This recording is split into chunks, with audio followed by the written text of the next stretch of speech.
Hello and welcome back to Norfolk Fords. You join me today in Belmont Field. I didn't show this off in the last few videos of the Barley project, whatever you want to call it. You currently join me in what I'm calling the Skylight plot. It's either that or bad drilling, but you know, it's honestly hard to tell. Honestly, very hard to tell if it was bad drilling.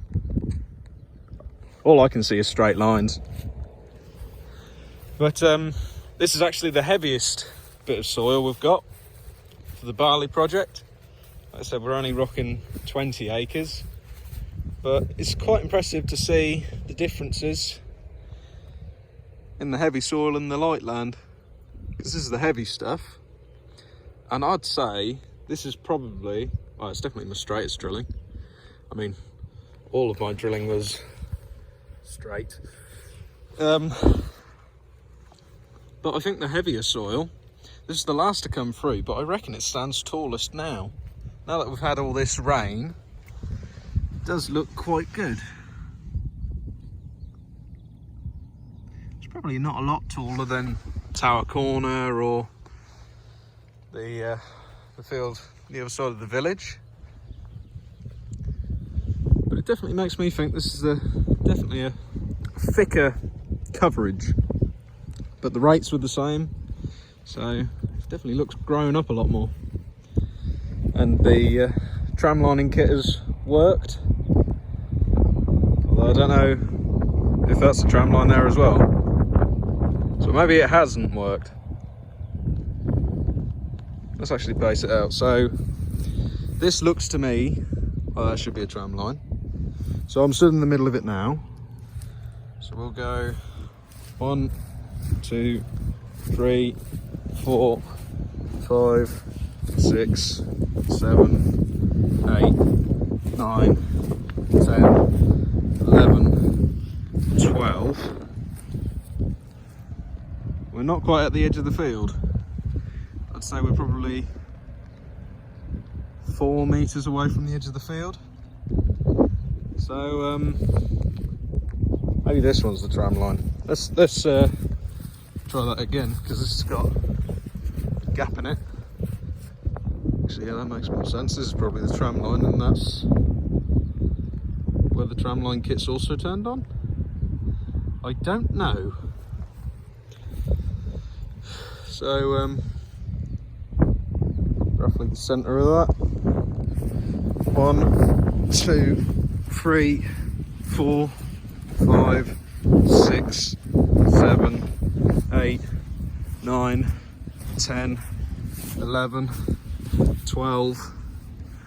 Oh, I'm now spraying the grass. Oh, well, there's definite room for improvement on the tram line. And as for the edges, I don't know if I said this in the drilling video, but when you do the outside of the field, you do big ring round the outside of the field with the inside edge of the drill turned off, and that's so you get the spacing for the 12 meter, well, one length of a 24 meter boom, so 12 meters. You get that to the edge of the field. We've got that overshot, so I don't think we've done this 100%. But in theory, you do half a bed around the outside, all the way around. Then you come back and so this is the edge of where I've done half. This is where I should have put the edge of my tyre. No, it isn't. No. So where the drill would then drill empty to about here, I would then put the edge of my tyre on the left hand side, and then I would engage both sections of the drill, and then that should overlap and cover up this spot. Obviously I didn't have it in quite the right place, because we're missing 2 foot. Oops. But we learn, and truth be told, as much as I like that mechanical linkage for the tram lining kit, I think we're going to turn it onto a hydraulic shut-off. And some of you might be saying, well, Lewis, you said you were going to use the 4610 for the next season of drilling. Well, we haven't actually gotten to that bit yet. You know, we've got a lot of time. This hasn't even given me a crop to cut yet, so we're not getting round to that just yet. But when we do, the 4610 has only got 2 pairs of spools. So you need one spool for the engagement of the coulters, so dropping it in and out. You need a second one for the rake at the back. Then you would need a third for this tramline system that I want to modify. That doesn't necessarily work with just 2 pairs, but you could. Dad suggests that we just plumb it up so that you'd share the tramline kit on the rake and you put it in float position for both of them coming down. I'm not convinced on that.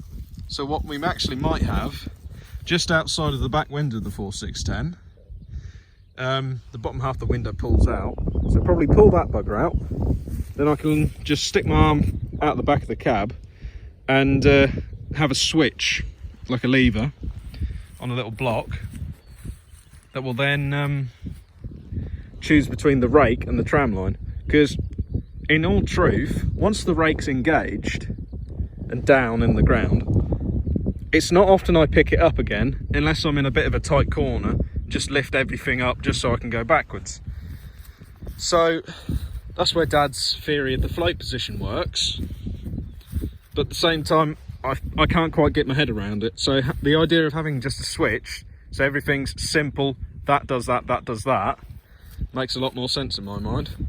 Because if the rake's engaged for 90% of the time, I'm always going forward, always want it down, that's fine. So you'd have it majority running so that the tram line, when you activate your spool, comes off and on.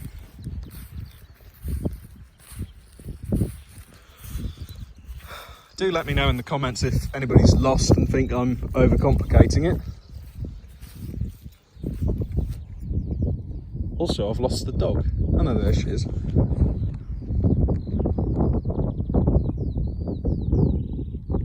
Yeah, she's fine, she's happy. As long as she don't go in the dike.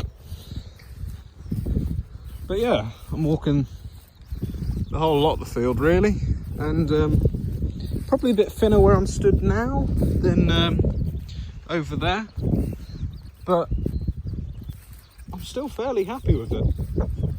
And I think this is probably where I learned how to drive straight really. It's just the headlands had a bit of a wiggle on, and the skylight plot on the corner. But that's by the by. Whether or not the tram lines worked or not is yet to be seen, but I've got a 24 metre sprayer, and that will do 24 metres regardless of where I put the markers. So Dad said we haven't put any, we haven't had the sprayer on this yet, but we have had fur on. Oh, this bit's a bit dead. Already coming up. Wonder why that is. That's all been eaten here. It's probably not had a chance to grow because it's been eaten. That's a shame. So this middle patch is a little bit more bare, but around the edges, where I started on that corner, a lot better, a lot stronger. Really, this is probably my best looking field. It's a shame that Tower Corner is on the edge of a semi-busy road. But for a first season of Norfolk Ford's barley project, I don't think it's too bad. And hopefully this will all come up. We'll then get it sprayed off, harvested. We'll have a nice little penny pot to do it again. So I think that'd be really nice to do. It's working well so far this year. All I had so far time-wise on this was, if I said probably 2 weekends. So I had one weekend just getting the drill cleaned up and ready for use. The second weekend to actually put it in the floor. You know, not a lot more needed for 20 acres. I reckon if I probably took on a little bit more land, I'd probably need a third day. But for the size of what we're doing with a full 610 and a Massey 30 drill, this is doable weekend work. So I like this project, it's quite nice. But oh, that's a nice thing as well with the drill. Been speaking to my mate Jason. Him and his dad have a 4-metre Massey drill, which they've said they're going to scrap. But the markers they've got are extendable ones. So he's offered them to me. I'm very grateful. I just haven't gotten around to picking them up. So adjustable ones should mean that we'll get centre of bonnet. So I'm quite pleased with how straight I've gotten this last field because I got my eye in. But centre of bonnet's definitely going to make things a lot happier. So look forward to fitting them. I'll probably do a short little time lapse of that. And